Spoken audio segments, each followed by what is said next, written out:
Hello.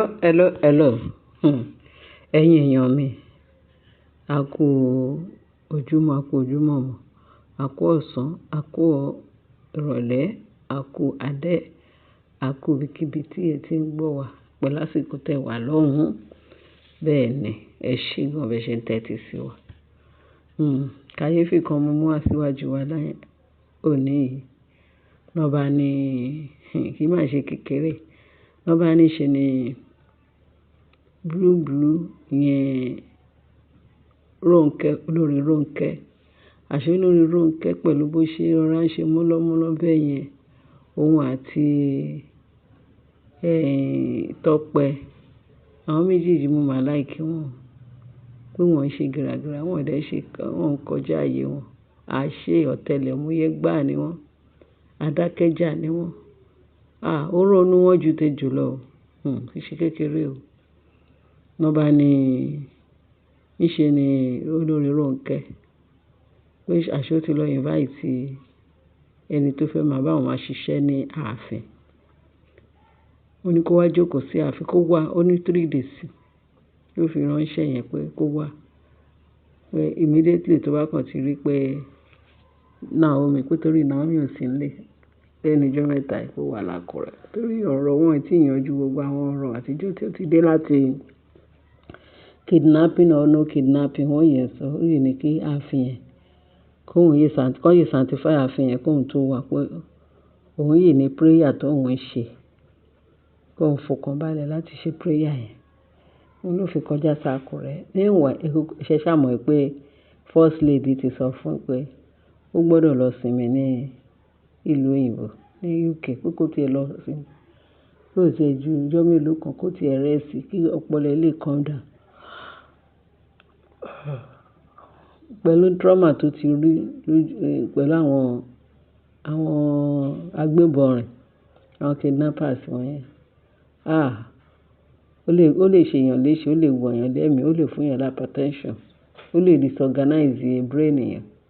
Gbogbo system ọmọ yẹn ó lè disorganize. Kó lọ sí ìlú òyìnbó kó lọ rest. Wọ́n ní kábíyèsí sọ pé First Lady ó lè rí kí ìyàwó òun lọ, ó lè ṣe kinní kan. Naomi ní tóun ò bá lọ, pé kò ní dà. Torí woman yẹn ó sọ òótọ́ ọ̀rọ̀, ó sọ ọ̀rọ̀ ìdí tó bá lọ pé òun á lọ. Kóun máa lọ o, bó ti ẹ sọ pé kóun máa lọ, kóun fẹ́ lọ. Pé ṣùgbọ́n òun ló mọ bí ẹ̀mí òun ṣe gbọ̀n sí. Òun ló mọ bí situation life òun ṣe rí. Pé títorí ẹ̀ kí kábíyèsí kàn sí mi ẹ̀dọ̀. Pé kì í ṣe pé bóyá òun ti fi kàn kábíyèsí kóun tiẹ̀ lọ rest. Ó tán o. Meanwhile, ìyẹn ti Tọ́pẹ́ kí ló ń jẹ pé anytime yẹn Rónkẹ́ pé any moment. Rónkẹ́ ní any moment tí Naomi bá máa dé, ó wá ké sí pé kó tètè máa bọ̀ kó wá dènà de Naomi. Torí gbogbo wọn fẹ́ kí Naomi dúró sáàfin. Ṣé ẹ̀ ń rí ọ̀rọ̀ nígboro ẹnu? Torí gbogbo wọn ní ọwọ́ sí kidnapping tí wọ́n kidnap ẹ̀. Wọ́n ní Blue olórí Rónkẹ́ wá sọ pé tí àjẹ́ yẹn kó stand by, tí Naomi bá ti dé sí ààfin yẹn, òun á kàn contact ẹni tó ń ṣiṣẹ́ fún. Àṣé wọ́n ní ẹni tó ń ṣiṣẹ́ fún. Olúkálùkù ló ní àwọn àjẹ́ strong ọ̀gá máa jẹ tó ń ṣiṣẹ́ fún wọn. Wọ́n ní bó ṣe wá di pé bá ṣe gbọ́. Wọ́n ní meanwhile pé kábíyèsí ti gbọ́ information pé Naomi ti fẹ́ travel out. Ó ti gbọ́ pé ìjọ yẹn gangan, ìjọ tó fẹ́ travel out yẹn. Ní kábíyèsí gbọ́, kábíyèsí lọ dúró dè wọ́n ní airport láti lọ cash up plane tó fẹ́ wọ̀, private jet tó fẹ́ gbé. Wọ́n ti charter. Wọ́n ní bó kàn ṣe dé airport tó kàn dé sí kábíyèsí. Àwọn kábíyèsí àtàwọn entourage jet tí wọ́n dúró sí ààfin. Wọ́n ti dúró de Naomi ní airport. Naomi kàn dé sí wọn pẹ̀lú òun àtàwọn ọmọ ẹ̀. Kàn dé sí wọn àtàwọn ọmọọṣẹ́. Naomi, o fẹ́ travel out. Èmi ò ní kó má travel out. Bẹ́ẹ̀ tí eléyìí tó fẹ́ gbé ìgbésẹ̀ òun ò tí ì ní èmi àti a gbọ́dọ̀ mọ̀ ń pa. a gbọ́dọ̀ mọ̀ pẹ̀ mo gbọ́dọ̀ mọ̀ pẹ̀ mo gbọ́dọ̀ mọ eré àbí tó lọ mo gbọ́dọ̀ mọ in and out. Báwo ló kàn ṣe máa lọ lẹ́yìn mi báyìí? Ó ní kábíyèsí pé ẹ understand. Mo ti sọ fún yín fí pé mò ń ṣeré. Tẹ bá mọ nǹkan tí òun fèsì, bẹ́ẹ̀ ni màá sọ fún òun. Ẹ má discourage òun mọ́ pé ẹ jẹ́ kí n lọ rest. Tí n bá ti rest màá wá. Ó ní kábíyèsí nílá. Síìsì tó jẹ́ pé ò sọ fún mi kó yá láàfin. Wọ́n náà rẹ̀ kó wọn. Ó ní bí ọmọ yẹn kàn ṣe rí bàbá ẹ̀. Ìyẹn Tadé ní káwọ̀ kàn sáré lé bàbá ẹ̀. Bàbá àwọn kìíní kan ọmọ tó jẹ́ pé kò fẹ́ máa kúrò ní ẹgbẹ́ bàbá. Ó fẹ́ kí ìyá àwọn àti bàbá àwọn kan wà united gbogbo every time kó máa rí wọn.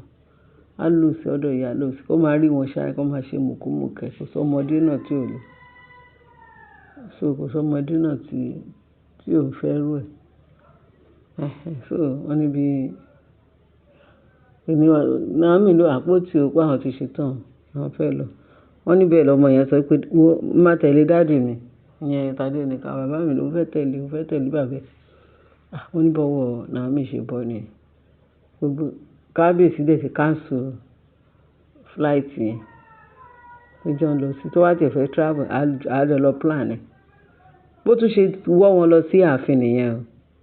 Ó dẹ̀ mọ̀ pé ó ti pẹ́ tí Naomi ti ń jagun tó dẹ̀ ń ṣẹ́gun.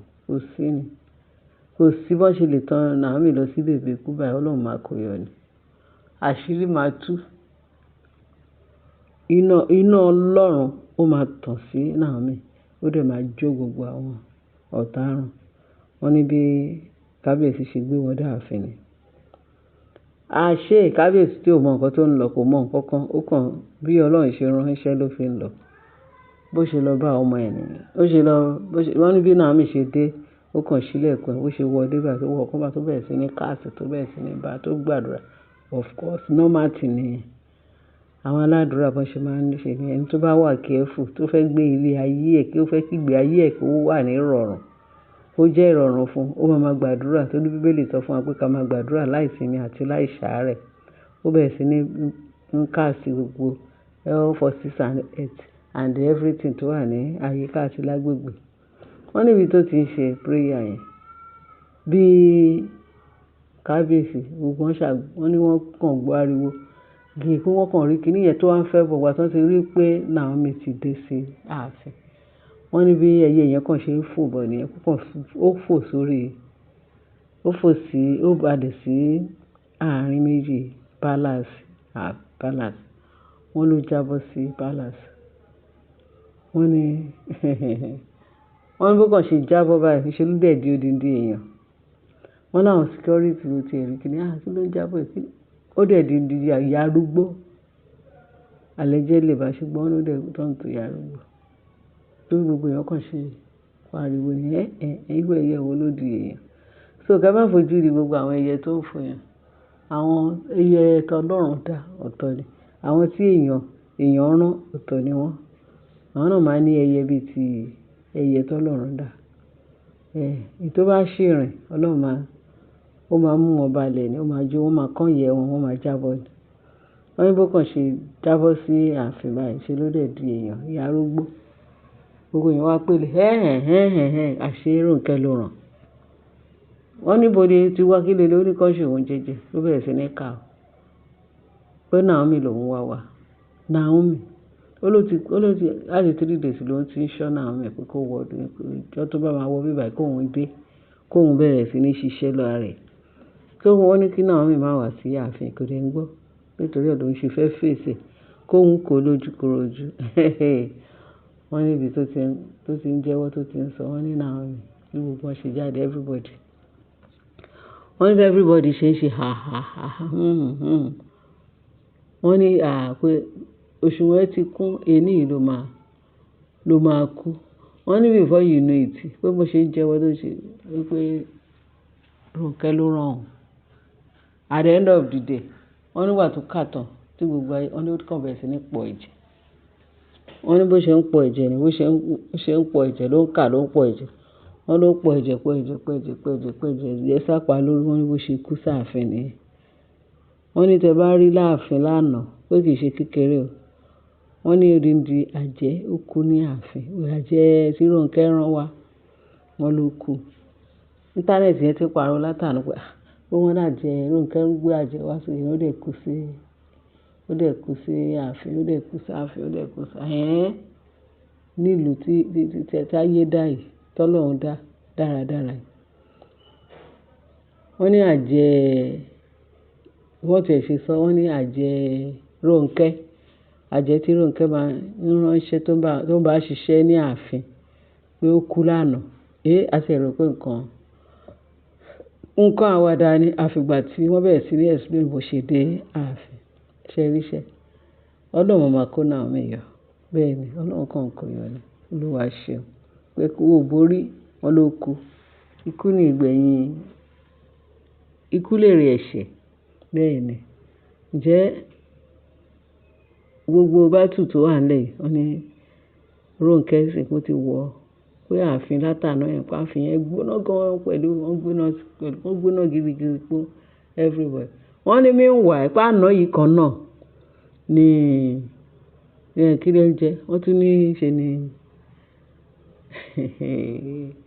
wọ́n ní ṣe ni Mariam pé àná ló tún confess gbogbo nǹkan tó ń ṣe pé kábíyèsí kó dáríjì torí wọ́n ní ààfin gbóná lánàá pé bí yẹn ṣe ń jẹ́wọ́ tiẹ̀ ní àṣírí títọ̀ òun yẹn náà tó ń jẹ́wọ́ tiẹ̀ ìyẹn ti olórí Rónkẹ́ abirú tó láti àwọn obìnrin tí kábíyèsí gbé sáàfin wò lélẹ̀ kábíyèsí ọlọ́run akọyín yọ àánú ọlọ́run á wà pẹ̀lú yín ọkọ̀ ọlọ́run akọyín láti mọ̀ ṣe gbogbo ogun yìí pátápátá ó máa di àfihẹ́yìn ni wọ́n ṣe máa ń sọ wọ́n ní máa di àfihẹ́yìn tẹ̀gùn fìṣọ́ ogun kan kò lè lélẹ́lẹ́ kó borí ọwọ́ ọlọ́run máa ṣe ẹ̀yin èèyàn ẹ ṣé gan bẹ́ẹ̀ ṣe ń tẹ́tí sí wa bá a ṣe àkẹ́bà láì kẹ́dẹ́ wá sí ìtókù sí comment section ẹ ṣé gan bẹ́ẹ̀ ṣe ń tẹ́tí sí wa bye.